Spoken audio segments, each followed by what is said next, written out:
Good evening, everybody, and welcome to another episode of Backwoods Investigations. I am your host, Blimp, the team leader for the Southern Illinois Monster Hunters team. And tonight, from right here in my home state, we have a resident, and his name is Mr. Jeff Beyers, the owner and the brains behind Creature Replica. He is on the show to talk about his encounters, his theories, and more, and what's all going on with him. So, without further ado, Mr. Jeff, thanks for coming on the show. How are you? Hey, Zach, I'm doing wonderful. How are you, sir? I'm doing all right. Wet feet and soggy butt. Same here. We're not that far from each other. And thank you so much. This is gonna be fun. I'm gonna enjoy this. I haven't had really a chance to talk to you, person to person here. So this is gonna be fun. Well, thanks for coming on the show, buddy, and let's have a good time. So let's get right down to business. Let's have some fun. Tell the viewers who you are and what you're all about. Well, normal guy to start with, and I guess other than I got my normal jobs, as I do excavation, build ponds and stuff. I'm also a real estate appraiser. And then there's the toy company, CREATUREPLICA, which kind of was born out of my love for cryptids, which that love came from, hearing about stories when I was younger from some of the older people, having a couple kind of experiences that I really didn't know were significant at the time.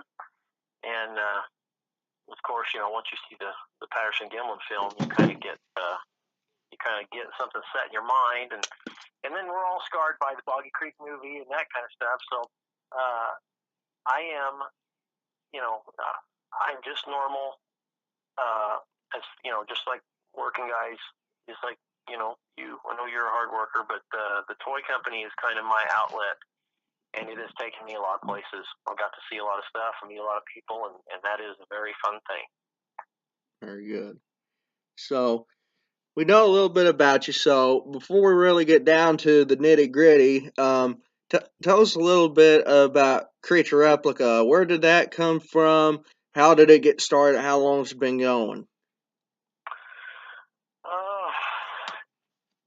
I am personally 6 years into CREATUREPLICA. I won't bore you with all the trial and error, but about the time that things started clicking for the company is when I met Gene St. Jean. And he is, right now, he's probably arguably one of the best sculptors, if not the best sculptor in the U.S. I mean, pretty much anything that's awesome, Marvel, DC, Universal, is Gene. And in fact, I don't know if you can remember this, but back in the 90s, I remember at Walmart, all of a sudden toys took on the detail. I mean, you walk through there and all of a sudden there's sports figures and there's toys, and the level of detail of everything was just amazing. And it was like, what happened in the world? And then, later on down the life, I found out that's when Gene started working at McFarland. And then he ran the shop there at McFarland for a while. And he ran it at NECA as well. But, later on in life, I meet this guy, and I met him through another friend. And it turned out that he had a love for cryptids. I mean, and he had, of all stuff he has done and continues to do, this unlicensed type stuff, he never got to explore that like he wanted to. So this was an opportunity for him to sit down, and we work on cryptid stuff. So, I don't remember what the question was. I go on. I apologize for that. You're all right. So, once I met him, it started clicking, but I had already been out for a couple of years going to all these events, cryptid type stuff, and learning as much as I could. And, just because of my love for the subject. And one thing I didn't see was a really good quality action figure. It's like, why doesn't this exist? Not something that's silly or playful, which they're awesome. There's other stuff out there that's totally awesome, but something a little more serious. And, every cryptid. But, the idea for for the first one, the Sasquatch, it has several uses. There's some uses for that haven't been publicized yet. They're used for, I don't know how deep I can go into this or whatever, or what's politically correct to say, but there's some children that's got some disabilities where sometimes they need something to stir them up, just to get them to pay attention a little bit, to kind of something simple.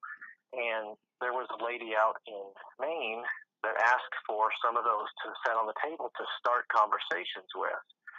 And it turns out it really kind of, shook some of the kids up for the good. It spurred a little bit of a thing. So she asked for a whole set. So that kind of started that going into a direction where I kind of jumped here. The Sasquatch, he needs to be kind of not be a ferocious thing.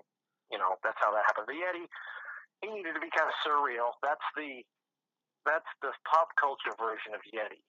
And I always, Adam Davies, I don't know if you know or familiar with Adam, anything that has to do with Yeti, he spent a lot of time over there and has studied Yetis. He'll tell me that's not what a Yeti looks like.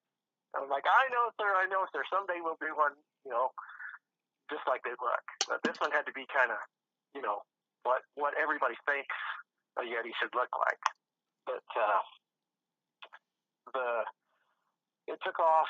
We're all around the world now. We even ship to countries that I'm not comfortable shipping to, if that makes sense. It's like we're probably getting watched for that one. But everything starts slow, and we've got a ton of stuff right now that kind of puts us up a level as far as a toy company. And, good things are happening. There's not enough time to get them all done fast enough. But I couldn't do it without Gene and my two other guys in it, my brother-in-law, Craig, and my really good friend, Nick, Craig Deere and Nick Epley. So between the four of us, we've got the sculptor, we've got Nick and Craig are the brains, and they handle the finances. Like when you send $500,000 to China, how do you handle that? Well, they're in finance and accounting, so they take care of that. And all I got to do is be the spokesmodel. So, I'm sorry, that's probably more than you needed or wanted to know. That's fine with me, buddy. But there, the one question that's nagging at me: what got you interested in cryptids altogether? That's one of the tough questions. When I was younger, I had seen all the movies, and I was aware of Bob and Roger's film, and I knew that. And you hear a lot of stuff, but it's just like everything else. You could be the most open-minded person in the world, but until you're shook up, it's still like, oh, that'd be cool, but I just kind of am on the fence. Well, when I was younger, the first thing that happened was I had got off of a backhoe, an big excavator. I was building levees or repairing levees down by the Kaskaskia River. And I'm the only one out there. And you know how, if you live in the country, once you're out there all day and the hum of the machines are around, when it starts to get dark, the deer and the stuff, they'll move close to you. Because they're used to the sound or whatever. So I'm used to the animals or whatever, and I shut the machine off, and it's right. I worked a little bit later, and the truck is probably 1/8 of a mile away. It was a long way down there, and I needed to fuel up. So let's fuel up and grease, before we go home, and by myself. And so I get off the machine. I'm doing a little greasing while it idles down, and then I shut it off. And I walk a few feet away from it toward that truck, and that was the first time I'd ever heard anything that I didn't recognize. And I heard a couple. I still, it's happened later on in life a few times. I've been really lucky, but in places I've went, but I don't call it a howl, I don't call it a roar. I just call it a yell. And one of those ones that kind of rattles your lungs a little bit, just a bassy type thing, and I didn't know what it was, but it scared me. I mean, it scared me, and I ran to the truck, and I talked to my dad and stuff about it, and it was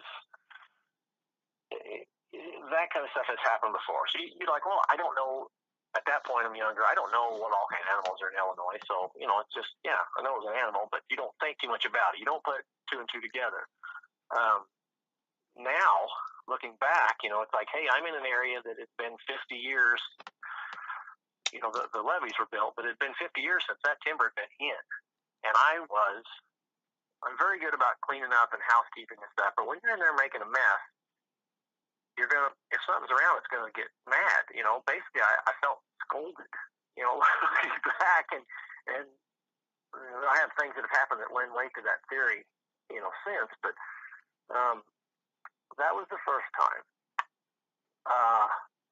The next few times were not me; they were just family members that were upset about things that had happened, and grandparents that had told me stuff. And in Illinois, you don't think that's you don't realize it. Now, you'd be hard pressed to find an older person or a family that don't have an older person that my grandparents were full of of amazing things. You get up at 4:30, you milk every day, all your life. This is back before there's even power. We had outhouses and stuff, and they can tell you because the world was quiet. There wasn't lights and phones, and when it was quiet, you pay attention, you look up, you listen, you pay attention to what it is, and so I started paying attention. It's like, okay, what is there more to what I think? It's the same thing that you wonder that I don't really tell my younger kids about any of my adventures, because how do you say that? How do you can't just say, oh yeah, by the way, monsters are real. And there's people that would hear me say that and laugh. And where I live, I don't. I'm just now starting to talk about Zach. I like your show here, or people see my Facebook posts, and it's the darndest thing, because I'm going off on a tangent here. I hope it's okay. That's fine with me. You just stop me when you want me to be quiet. I get calls, and that's part of where I'll tell you about what's going on here in Illinois. But you start getting calls, and they always preface it exactly the same way. Now, I don't really buy into any of this, okay? But I need to tell you, or I want to tell you something. You kind of you kind of been there doing stuff or whatever. I'm like, well, I'm not really that. I'm not really somebody that at that point I had no experiences, enough to have opinions or anything.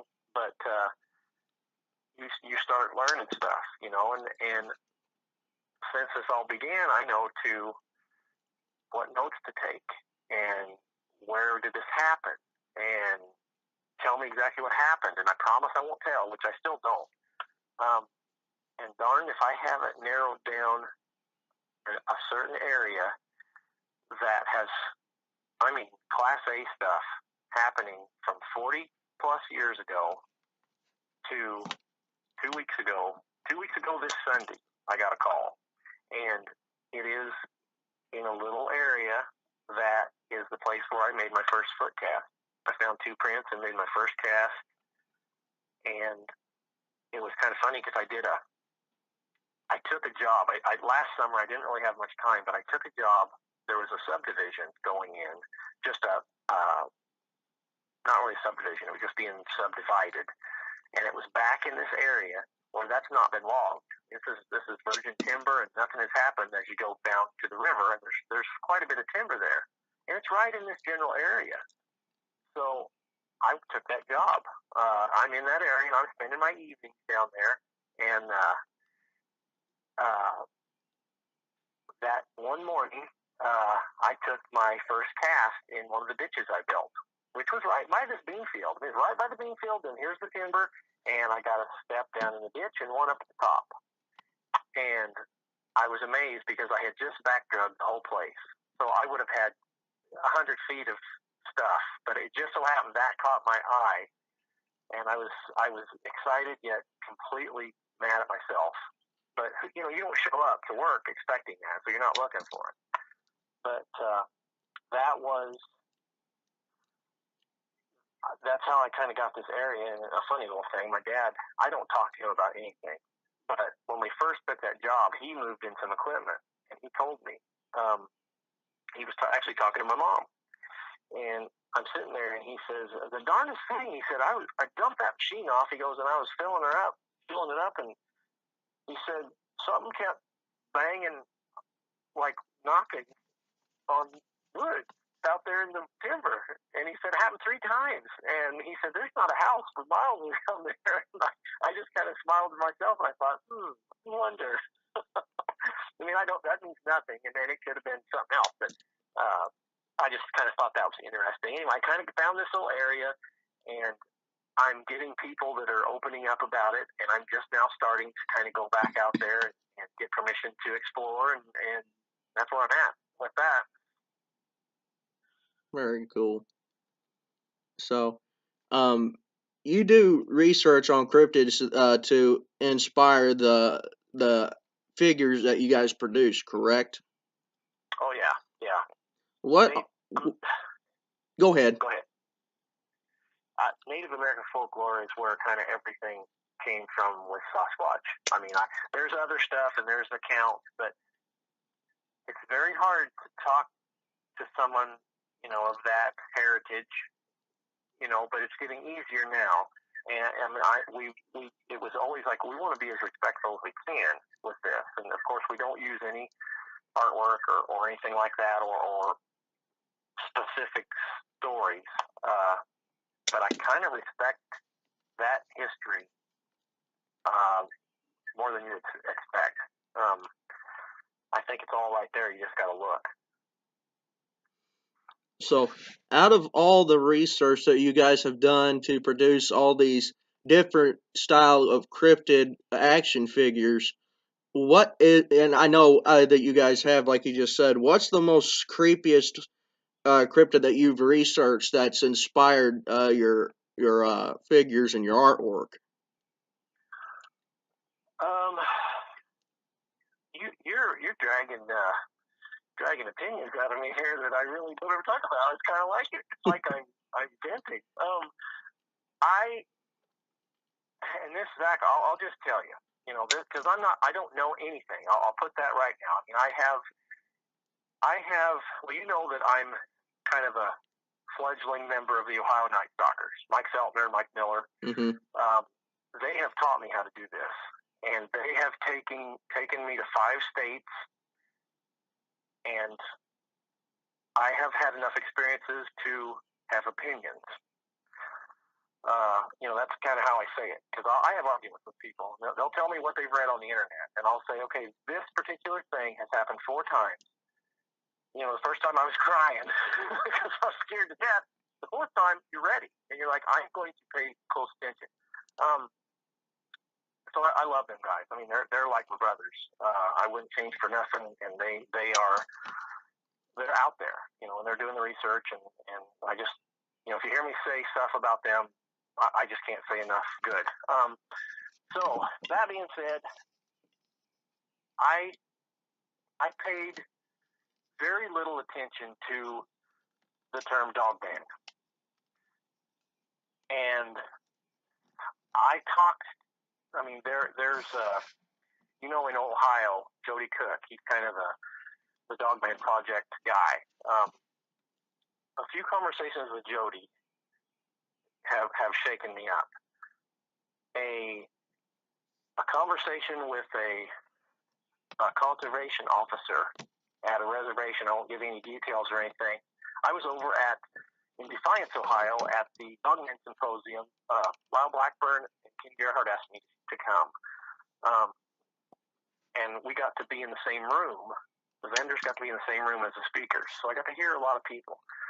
And I heard some stuff that got me into later doing more research, but there was an older gentleman that had hung around there that was this conservation officer I was talking to, and he's long since retired, but he came there, and this always happens, Zach. At conventions, I'm always packing up, and there's always people that are hanging around because, they wanted to talk to somebody about something, but they never felt comfortable.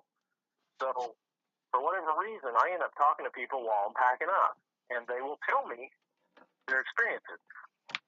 And this gentleman, he's from over there, and he says, I didn't get the answers I want. And of course, I'm in that mode, well, what do you got? What's going on? And he told me about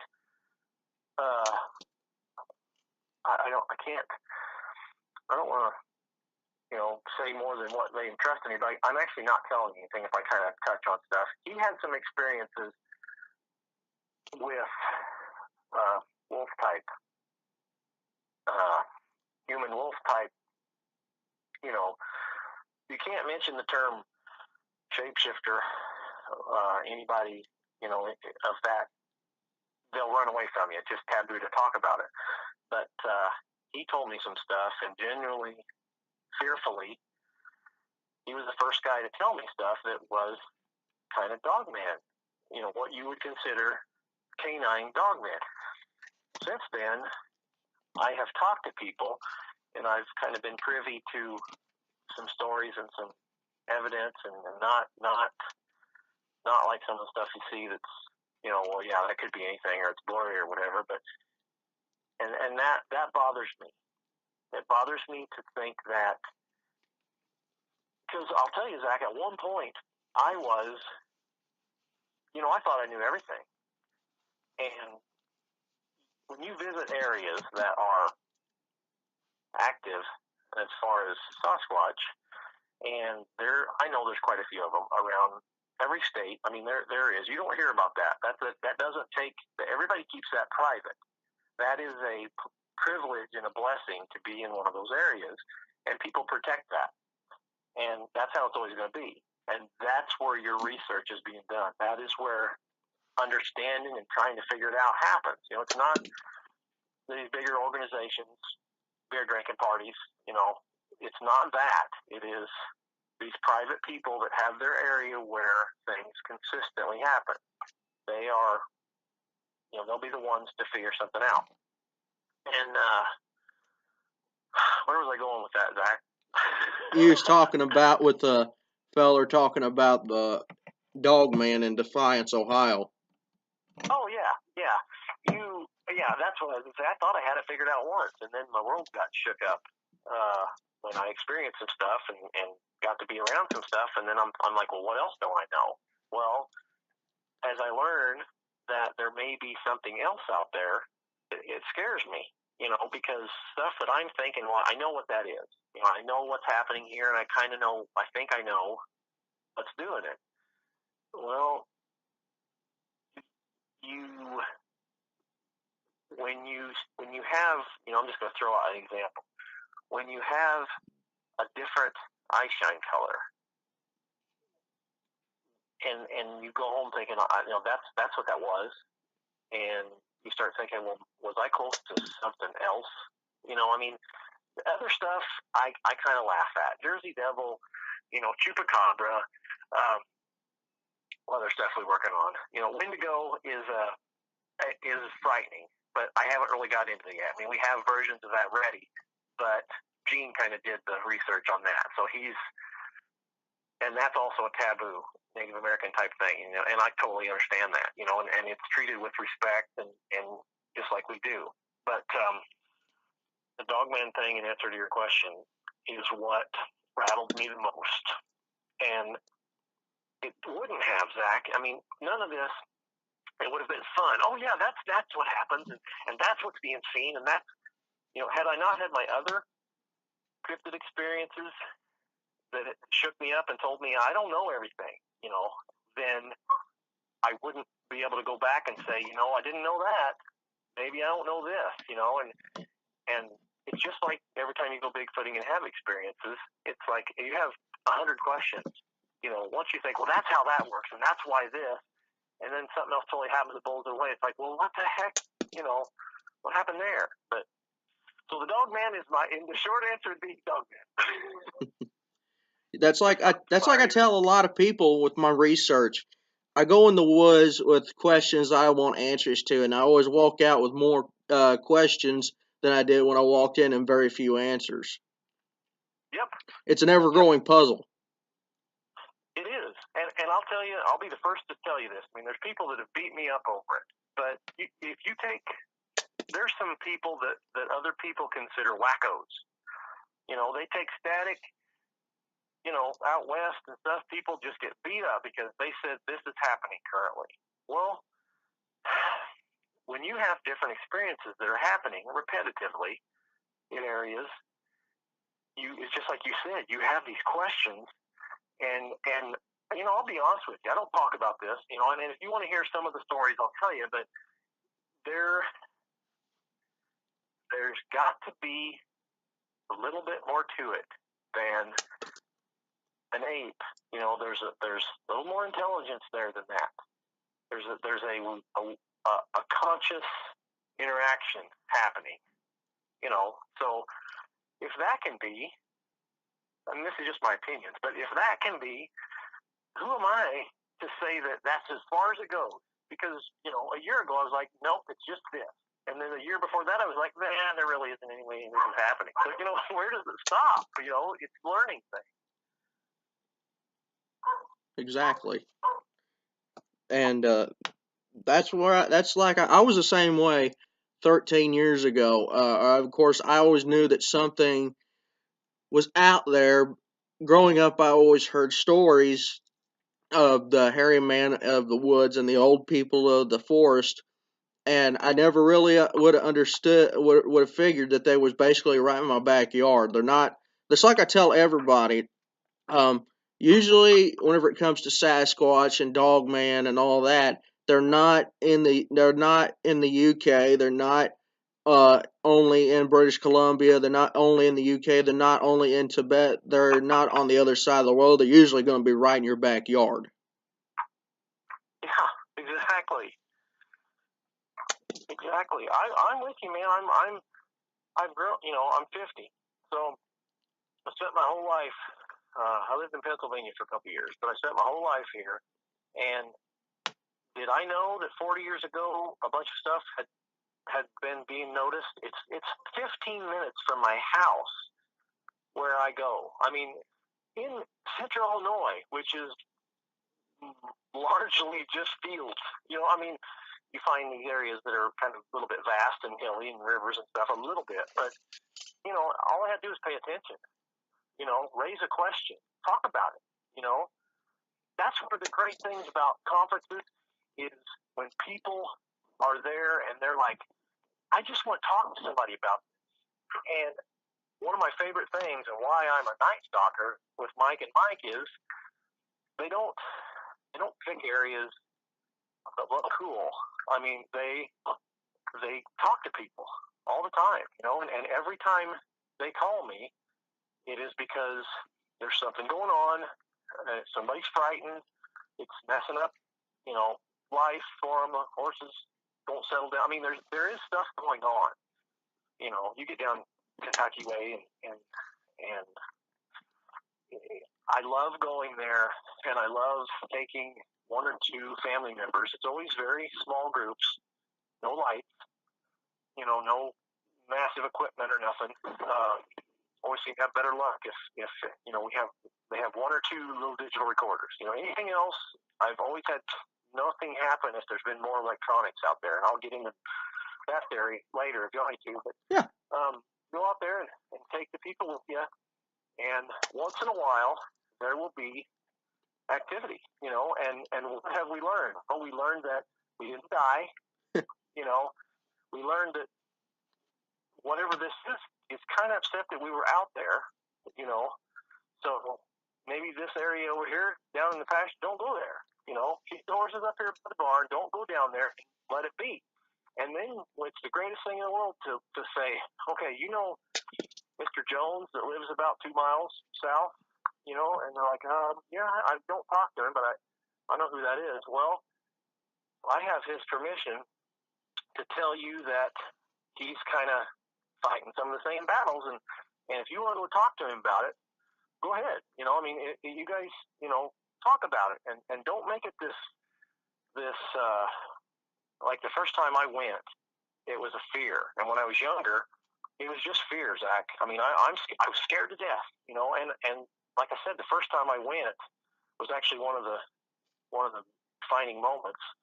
I think I was actually bawling a little bit because I thought, what have I done? I put myself a million miles from anybody, And it's like a movie, what have I done here? I'm not going to make it home, and now it's more of a, you go there and you're going to upset something. Something's going to scold you or throw something at you or a couple other different things and tell you that, hey, would you please get the hell out of this area? It's kind of mine, and that's, again, I totally lose my train of thought because I put myself back in that position when I'm telling these stories. And when I was there, and then I go into that boat and I can't remember what I'm talking about. But I don't know what I was trying to tell you there, Zach. That's okay. Like he was talking about just a second ago about going real low tech and everything. I find that to in my research. Of course, Fred Caney and my friends Fred Caney and Baltimore Gavon Jr. They've always told me in my research since I've met them, don't be afraid to go back to the old ways and go low tech. Of course, like a little flashlights, but usually I find, especially whenever I'm doing my night hunts, I do a small campfire, and that usually draws everything out. And I always have a digital recorder and a camcorder with me, and my camcorder that I use ain't one of these $200 ones. It's only a 20 something dollar camcorder that you buy at Walmart with only a 2-power zoom on it, and I have a $40 digital recorder. That's usually all I have in the woods, other than my field kit, which consists of baby powder, a tape measure, a couple notebooks and pens, and some plaster. That's all that I really consist of in my field kit. It's no shame in going low tech. You don't have to be like they are on Finding Bigfoot with all these big bulky parabolic dishes out there. I believe, especially with whenever it comes to being with the equipment, don't try and stay as low tech as possible. And like one of my past guests, Matt Delph, said with the debate on Bigfoot and trail cams, he believes that they can smell the alkaline in the batteries just like a bear can, and that's why they stay away from them. That's a good theory, and mine, and that's all I go by. I mean, I'm not going to tell you I read this or I researched this. I'm going to tell you everything I talk of is from experience, and I'm not putting anybody down. But once you've had something happen 4 times, the same thing, whatever that thing is, I think you should be allowed to have an opinion. You know what I mean? It doesn't matter. It's like, and it could be totally wrong, but you should be allowed, to say, I think this, and alkaline things, that's a good, I thought it was frequency because I did a little research on, there's a university in Mississippi that back in the 60s was working on for the Department of Defense, an infrasound weapon. And they were going to blast that to the enemy to disorient them. And that's one of the side effects of infrasound.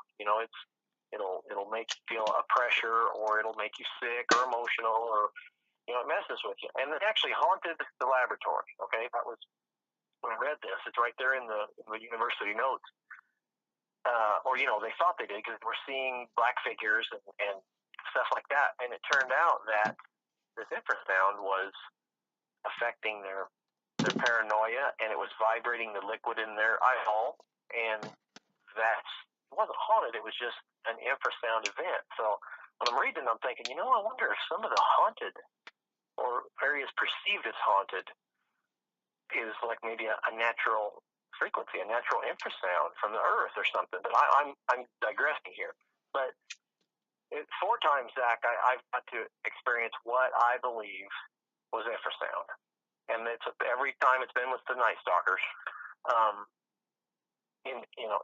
A couple, 3 of them were kind of in the same type area, and if they can produce a frequency like rhinos, and we know whales, giraffes do it, alligators, that, and lions, they can, I can't remember if it's 2 miles or 20 miles, they can, like, low frequency and talk to a lion that's way far away, and if that's a mammal, if they can do it, it doesn't. It's not that far-fetched to my mind that if this creature is there, that it possibly could do it. And then you go to, was it fear? Is it just my own fear? Is that what I was feeling? Well, the first time I couldn't remember. I was scared to death. I thought I was going to die. But it was a pressure thing for me. It was like put you down, everything gets kind of black, and there's like a pressure down on you. And I remember Fred and Connie getting zapped or whatever, and zap is kind of to me, it's just a pressure. But I know what they're talking about. And I like those guys too. And I've actually, I go off on tangents. I've actually tried some of the Cherokee dialect words when I was out there. That's another story. But you get hit with this, and you're thinking, is it just me? Is it fear? Is it my nerves? Did I imagine it? Is it something I wanted to happen? Well, the third and fourth time, and you know what? It has stopped in these general areas. It's been all last year. There was not an infrasound event that I could perceive. So, like Connie says, after you've been there a few times, then that's kind of old hat. They got to move on to something else to try to get you to leave. So I'm kind of thinking that might be right. But how do you quantify that something is happening? Well, I have it on tape, and everybody, there was just small groups. There's 4 people. I'm like, did you guys just feel that? Or did you hear that? Because it's like a wave of silence that comes from a distance and whooshes past you, where in the spring, you have, by the creek, there's frogs, there's bugs. It's laughable sometimes because it's deafening. The forest, sometimes down there by the creek, it's so loud, it's like, what the heck? Well, when that shuts down and everything just holds still, it's like, hey, everything that's a prey item is holding still because there's something that would make them think there's a predator around, and that infrasound, and so it's on tape. The world shuts down, and that pressure lifts from your head, and the world comes back to life. It's like, oh my gosh, that was awesome, and that just happened. So what was it? Am I telling you what I think? I don't know what it was, but that's a thing that happened, and enough of that. You can kind of, when that goes in conjunction with other activity, I have got to think that I know kind of what's doing it, and if that thing is frequency oriented, is it that hard to believe that maybe it could sense that little battery frequency in a trail cam and just not go near it? I mean, to me, that's not that far-fetched. Of course, like I say, and I used to be real steadfast in my theories and my opinions, but in the recent months, I've really started opening up to everything, both to the physical side and the woo side of the spectrum. And like I tell everybody, and I've really started realizing this myself. I mean, I'm only 23 years old. I've seen a lot in my 23 years, and I still have yet to experience a lot. But it's a constant learning experience, and you have anything because whenever it comes to Sasquatch is not proven by the scientific community and recognized as a legitimate creature, which means, and of course, in this world that we live in, anything is possible. I mean, we've had reports of where people have been chased by dogmen, uh, abducted by Sasquatch, and taken back to their caves. We've had people be abducted by UFOs and be probed by extraterrestrials. There's a lot of stuff in this world that's still unexplained. So that's the reason I say to everybody, if something sounds too far-fetched to you, keep a little bit of an open mind because you may just have your mind blown in the shortcoming after that. I think so too. I agree 100%. And there's more to everything than just we were taught, you and me. You're taught that, monsters don't exist, or something to that effect. Don't pay attention to that. That's silly. You're taught to keep a closed mind on anything that would cause embarrassment or ridicule. And you reach a point where you're like where you're at. You're like, all right, tell me more. Tell me something I don't want to get into any of the stuff that's happening because I have respect for everybody. But there's other stuff going on, especially out west right now, that it sets you back. You're like, are you kidding me? And instead of saying, well, no, I don't want to, and I know I don't deal with them anymore, but I have known guys that they draw the line. There's certain organizations that if they take a report, and if it's the slightest bit paranormal or anything rather than just a hairy creature sighting, they'll put that sumbitch in a thing and say, do not talk about that, hide that. And I hate that. That's one of my pet peeves. You need to talk to my buddy Bill Brock. He's doing a thing called Rogue Mysteries. It's a web show where they're trying to show that there might be a correlation. Your paranormal, your maybe extraterrestrial, the ghost. There might be certain connections. We don't know. There's so many variations of so many sightings, so many creatures that you don't know. And nobody knows. And everybody can't be crazy, Zach. You know what I mean? Everybody. And I meet people every day that you can sit right there and they want to be a part of this event. So they're lying their ass off. And that's fine. And I don't get it. I don't say anything. But, you can tell. You've had experiences. You can tell when somebody has really been shaken up or if they're making it up. But not everybody's like that. Some of the most serious doctors and people that are having this happen, if they're courageous enough to stand up and say, hey, this happened, what was it? There's got to be a reason. There's got to be an explanation, and they're not lying. Something did happen. It's like I tell everybody, and they're like perfect example. My grandparents. My grandpa, he's very open-minded whenever it comes to this stuff, and it took a while to get him warmed up to this kind of stuff because I don't force it on anybody, but I talk about it constantly. And if he has a question about it, or if he finds like a den or something, perfect example. He was clearing off some brush last year on our farm in Saline County, Illinois, down by Harco and Galatia. And he asked me, he says, there's something down here I want you to have a look at before I push it in. So I come down the next day, and it was a real big den that was up underneath the side of a creek in the wash cut of it.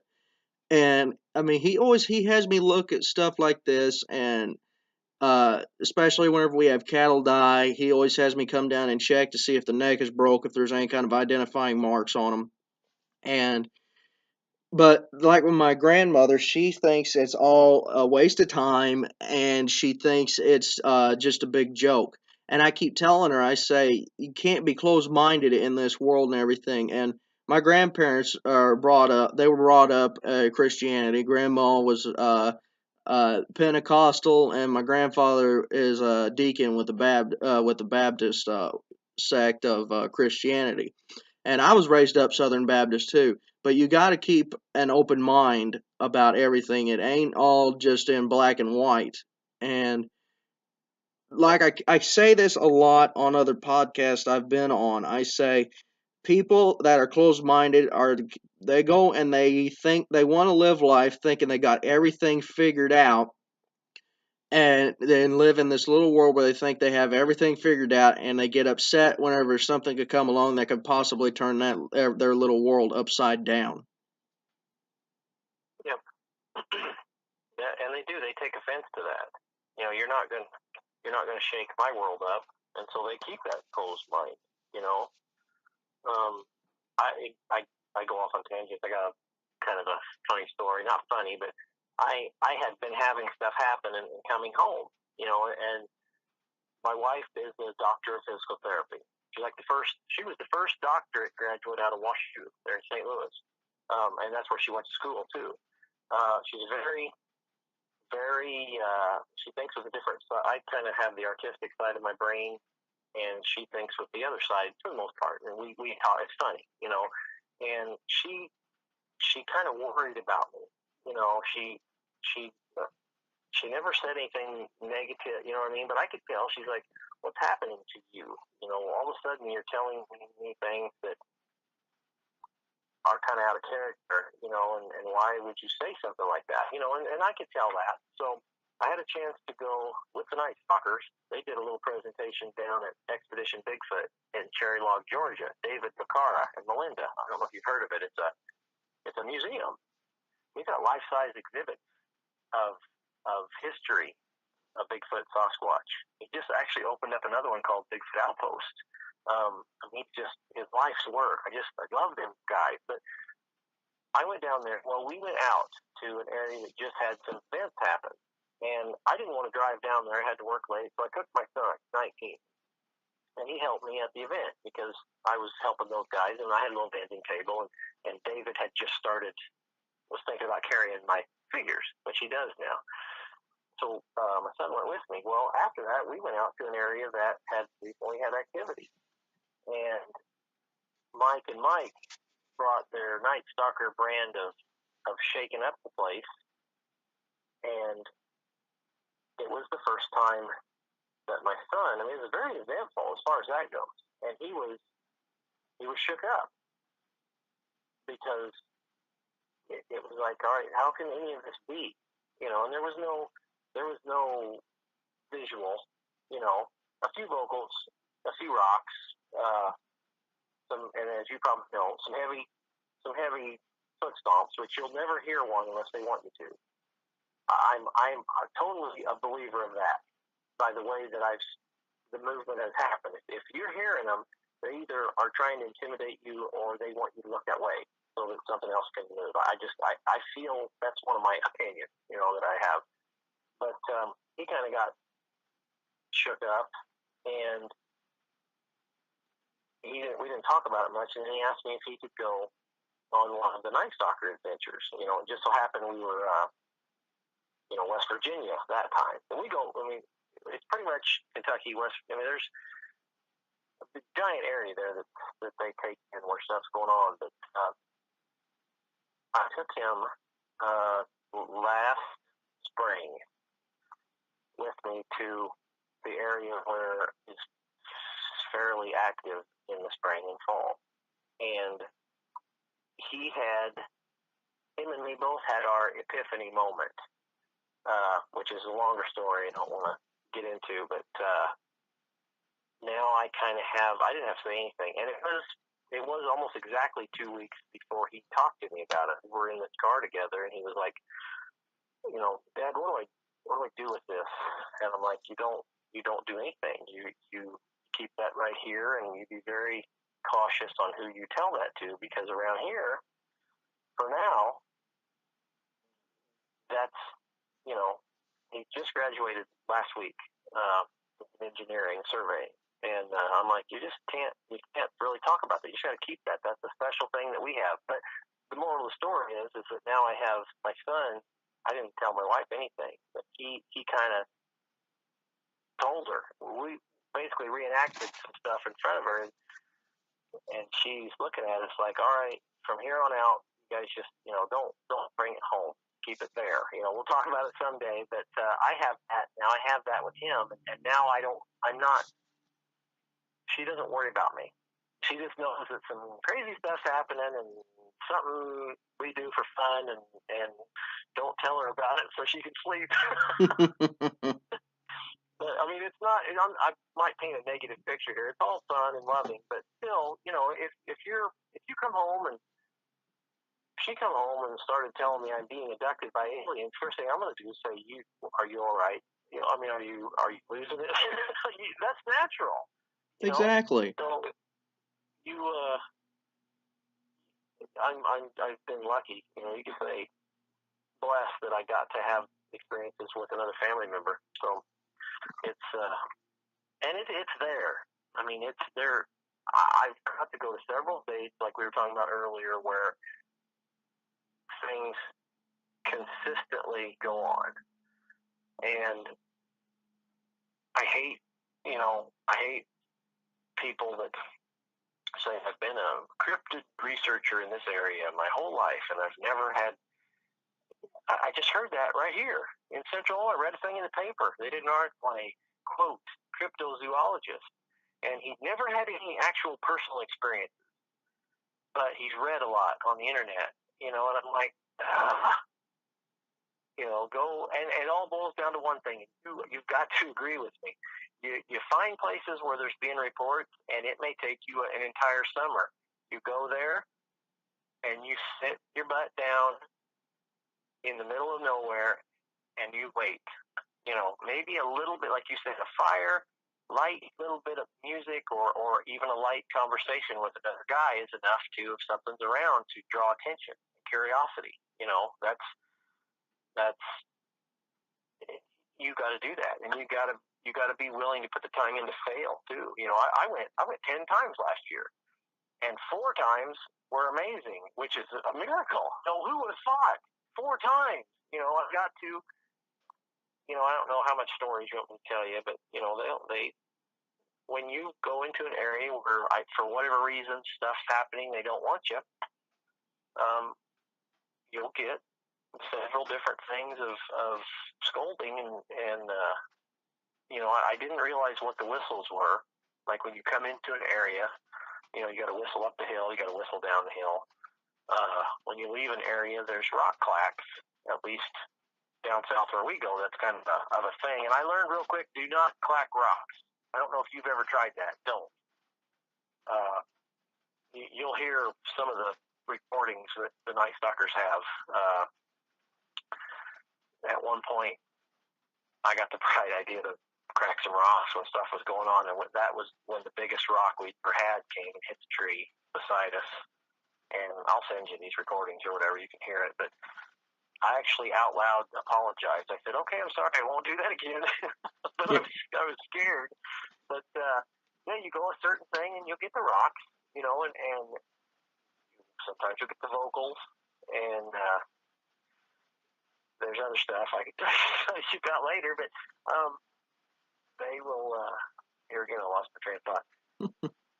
There's interactions there, and probably, I might be sounding a little bit off the wall here.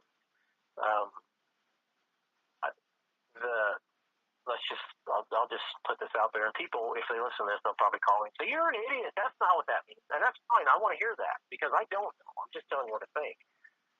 The gray, kind of light blue twinge eye shine, not the guys, just irises, which it still blows me away. And my buddy's with Cliff Barrett, and he did a really good article on eye shine, or I forget what that's called, not reflection or whatever, and he has very good. His reasoning, the reflective, the back of the iris or whatever, like an animal that reflects even the slightest bit of light, and it makes total sense. And then you go out and you have this light blue, it's almost a curious peeking, around trees type stuff, and you have that happen a few times, and then you the stuff that goes on with that would lead you to believe that this is like a playful thing. What's happening here? Is it something that's young? Is it just a curiosity? But how can that blue? Because where we're at, the canopy, you can't see your hand in front of your face, and that's very unnerving in itself. But when you get the other, I've heard people talk about green, especially out west, Nebraska. I went to a conference out there, and the green was talking about, and I mentioned one of the things that happened with me, which is a long story. I'll tell you later.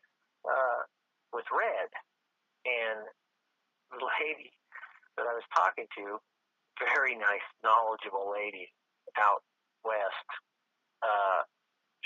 I'm telling her this story, and she's telling me, "Oh, light blue, great. That's an inquisitive type thing." Says, "You're lucky. It's like it's an interest in what are you doing? They're looking at you." And I said, "Well, we went up there like the next day, and I said, whatever it was had to be like on its belly or something, because it's right down there low, looking around the trunk." And then I said, "But then I had the red." And she looks at me, she goes, "Oh, what did you do?" I'm like, "What do you mean?" She says, that's a very intimidating thing. Go away, get out of here." And I said, "Well, I disregarded all warnings, everything that was going on, and pushed up farther, and I got to experience that." And it was a very humbling and interesting thing that I actually got to experience with my son, and it was that was my final thing that said, okay, I got to spend time here, and I got to figure this out. I got to talk to everybody. I got to talk to the flesh and blood, the woos. I got to talk to everybody, because what happened there was not an animal, or it was, but not. It's a something thinking, and I don't know how much, Zach, you want me to tell you. That night was awesome, because I got to see. You've heard, and I don't believe this. I'm just going to tell you. You've heard where people say it had red laser beam eyes. You've heard that, and you laugh at it. Well, when we come down the hill, the side of this mountain, the guys that were down below us, the other two, we got to a certain point, and they could see the eyes. And it's not a big, like I said, it's not a big eye. It's just like a little iris. It might be a little farther apart than normal, but it's a tiny thing. Well, it stayed on the hill, watched us leave. And this is like one of these really good areas. And when I got back down there, I turned around because a couple of guys were moving toward it, and it was still there. And I turned around and went back up with Mike Miller a little bit, and it hopped down the hill at an angle, and did it really fast. And I'll tell you that in my experiences, silence and quickness are just blows your mind. And it went kind of, maybe it dropped in elevation of 10 feet, which means it probably moved 20 feet, at an angle. But you know how you take a sparkler, a fireworks sparkler, and you move it back and forth, and your eye tracks that as a line of light? Mm-hmm. Well, when it jumped down there, it didn't take its eyes off us.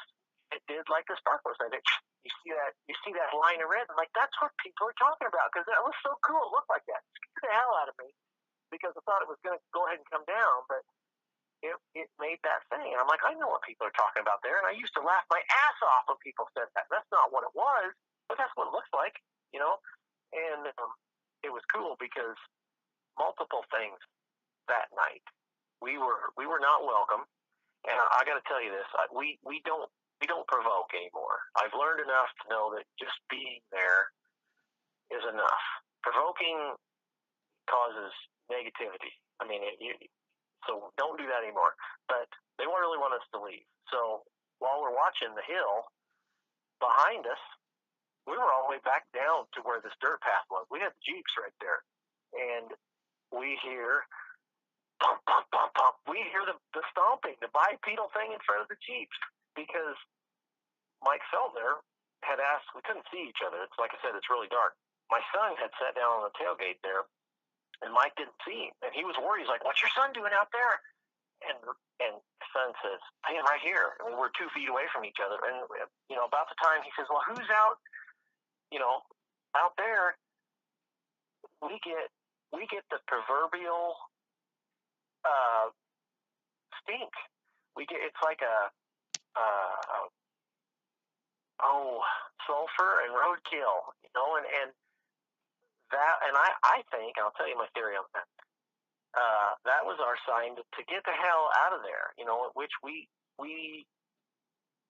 to the point now where we don't. I mean, once you're in the thick of it like that, you tend to stay. Maybe that's stupid, but if you're not being threatened too hard, you want to suck that up and enjoy the hell out of it, basically. But so I'm talking to Gene, the sculptor. Go back to him. And I'm telling him what happened, and he goes, well, in my research, he goes, that certain bigger apes, they have scent glands that they can blow out a stink when they need to. And I'm like, you are shitting me. And I apologize for your cussing. But, that's fine. And I knew that. And then he also told me something else, because at one point, Mike had an experience with, it sounded like something blowing air, like that, really big. And then they got mimicked really loud. And Gene told me that some of the apes have like a extra or a bigger air sac, and before they do a loud call, they'll suck that in, and that was experience. And so I'm thinking, okay, well, the smell that people talk about is either don't look at me or go away, and I think it's voluntary. I think they can do it because I only had it happen once. But it was terrible, but it was the greatest thing ever because I'm thinking, I just experienced something that I grew up hearing about while I knew or thought I knew something was there, heard it, and that was a very special night. Now, I just told you, it's like telling a big long joke, but not telling the joke, just telling the punchline. That's kind of how I feel, and I'll probably regret, the whole conversation. But am I telling you what I think that was? No. I just know some really interesting things happened out a billion freaking miles from anybody where nobody knows where you're at, and 4 guys that there were no plans to go right there, it just where we ended up, and I don't know, I think I know, and that's why I'm asking other people questions. I'm like, okay, this happened, and it matches up to stuff that has happened for other people in those areas, and you kind of think you know what's happening, and then when you get a little bit of visual kind of confirmation too, that kind of helps some of that. But I'm sorry, man, I just go on and on. You're good, buddy. So, before we close out, I wanted to dabble a little bit. Living in the same state as I do, Illinois has got some weird stuff. Yep. And I mean weird. We've got a Phantom Panther down in Alexander County. We got the Enfield Horror of Enfield, the Bull Valley Monster up at the north end of the state, Big Muddy Monster, the Chittyville, huh? Yeah, Big Muddy. The Chittyville Bigfoot, the Farmer City Werewolf, the Hamp Mine Monster down in Hardin County, the Thunderbird of Alton, and there's actually just recently, last October, there was a Thunderbird being sighted down around Lick Creek down south of Goreville going over 57 by a truck driver that was turned into me. I mean, nice. Yeah, so I mean, when you planning on releasing any of them action figures of some of Illinois' creepy stuff? There will be a wave that's already actually made called the Avian Menace. So there'll be some soft, flexible, winged type things that we do. Yes, I don't know if they'll be Illinois based. Interesting you say that because I had a conversation with King Gerhard, which I'll tell you about later about some stuff here in Illinois, and he reminded me of the Piasaw bird, Alton. That's the mascot of the teams are the Piasaw birds, and then Shelbyville Lake had some big things sighted, and then right here close to me there was some stuff that had happened, and he wanted to know about it. So, he waited, I think it was 6 months later, and he called me back and said, I'm putting together this book. I'm trying to create a witness thing across the United States, just so I could maybe correlate certain things with, multiple sightings of the same thing, which is genius. And so he calls me back and he says, when that happened, he said, do you know of a town called Herrick? And I'm like, yeah, it's like 15 minutes from where I live. And he says, well, that next following week, the exact same thing that was seen there was seen down there. And, he didn't lead you or anything. He just takes all the reports and all the descriptions, and then he said that happened there. So that kind of lends a little credibility to that Thunderbird thing. But then he told me at the end, he was like, okay, now that that's said, he's like, I can use this example. There was a thing I saw on Discovery about elephants, and I don't know where they were, but they were in search of a massive elephant that looked like a mammoth, had the crest on the head. It was like 4 feet taller than a normal elephant. And I saw that episode, and they found it.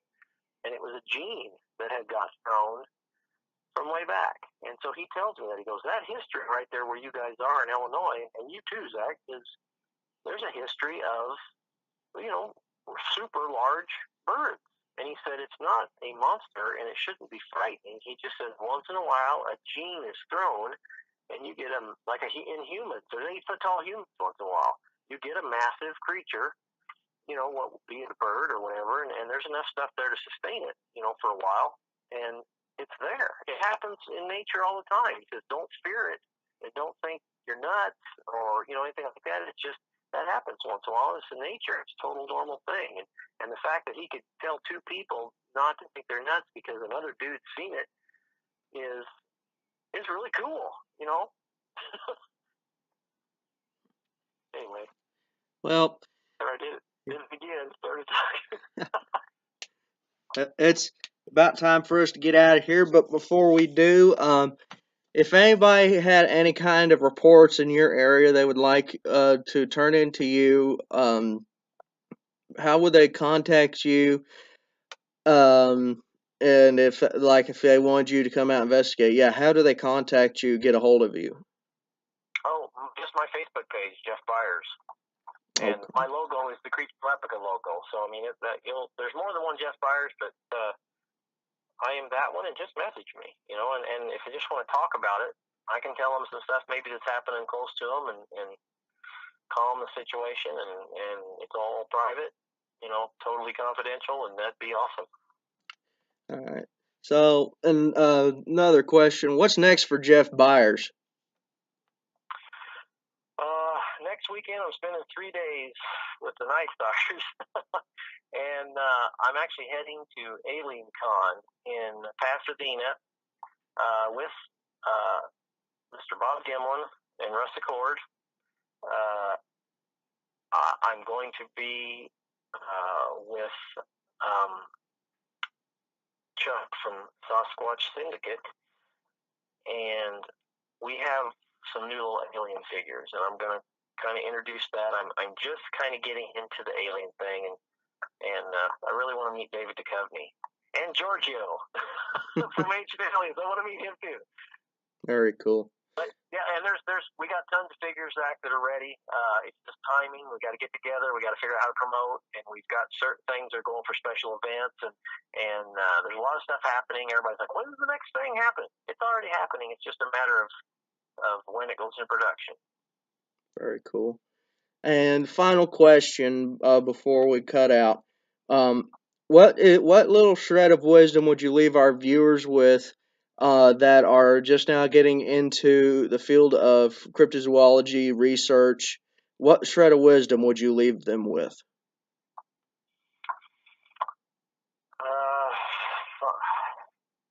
Probably a couple things. Find one person that you can trust to do this with you, and trust in a lot of different ways.